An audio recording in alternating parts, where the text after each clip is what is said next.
Ketchup, the ubiquitous crimson condiment found on diner tables and in home kitchens across the globe, possesses a history far more complex and cosmopolitan than its modern form suggests.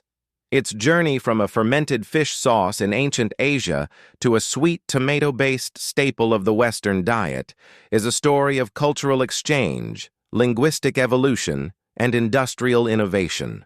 This essay traces the history, etymology, and modern role of ketchup, examining its transformation into both a global food industry powerhouse and a potent cultural symbol. The origins of ketchup lie not with the tomato, but with fish.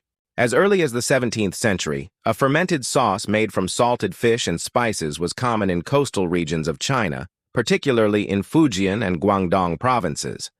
This sauce, known in the southern Min dialect as Kê-tsiap, guiji, was a method of preserving fish and imparting a rich, savory umami flavor to food.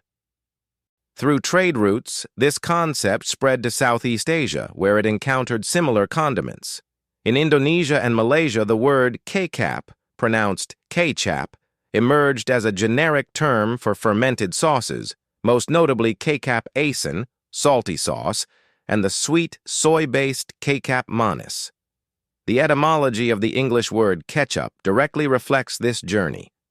British explorers and traders encountered these sauces in the late 17th and early 18th centuries in maritime Southeast Asia. They brought the concept and the word back to England. The first recorded instance in English appears in the 1680s as catchup, later evolving into ketchup by 1711. These early British adaptations attempted to replicate the savory taste using locally available ingredients, leading to recipes that contained everything from mushrooms, walnuts, and oysters to anchovies, but notably not tomatoes. These versions were thin, dark, and pungent, used more as a cooking ingredient or a gentleman's table sauce than a condiment for fries. The transformation of ketchup into its modern form occurred in the 19th century, primarily in the United States. The tomato, introduced from the Americas but long considered poisonous or inferior in Europe, gained popularity in the U.S. American cooks began experimenting with tomatoes as a base for the popular ketchup sauce, capitalizing on the fruit's pulpiness and acidity. The first published tomato ketchup recipe appeared in 1812, credited to scientist and horticulturist James Mees. However, these early homemade versions were notoriously unreliable due to spoilage from poor preservation techniques and the variable acidity of different tomato breeds. The next pivotal shift was industrialization. No company was more instrumental in this process than the H.J. Heinz Company.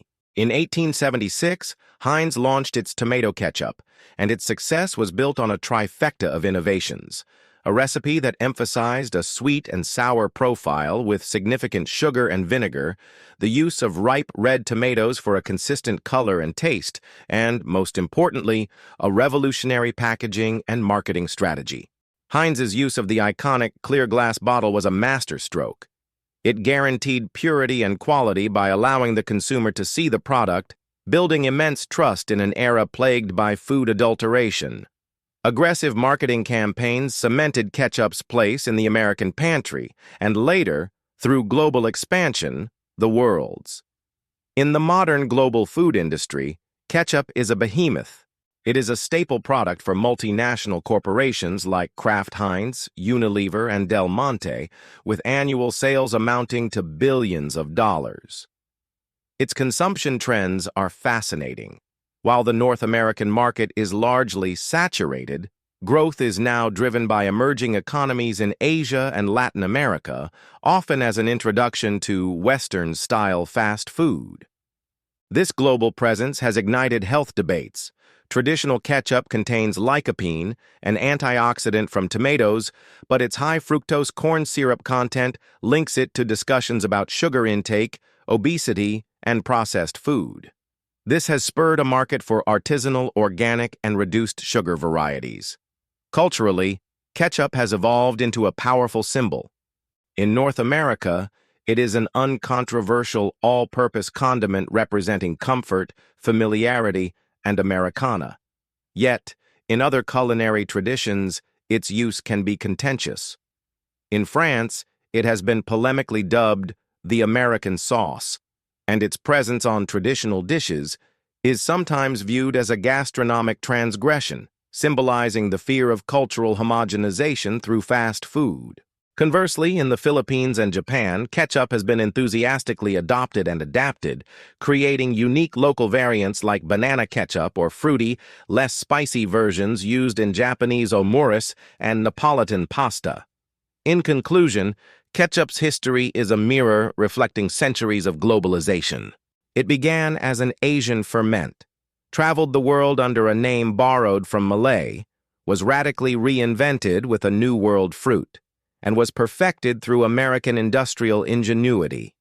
It transcended its role as a mere condiment to become a cultural icon, representing either comforting tradition or disruptive change, depending on the context. Its journey from Kê-tsiap to ketchup demonstrates how a simple sauce can carry profound stories of trade, adaptation, and identity within its familiar, tangy, sweet taste. If you enjoyed this deep dive into the history of your favorite condiment, be sure to like this video and subscribe to our channel for more culinary histories.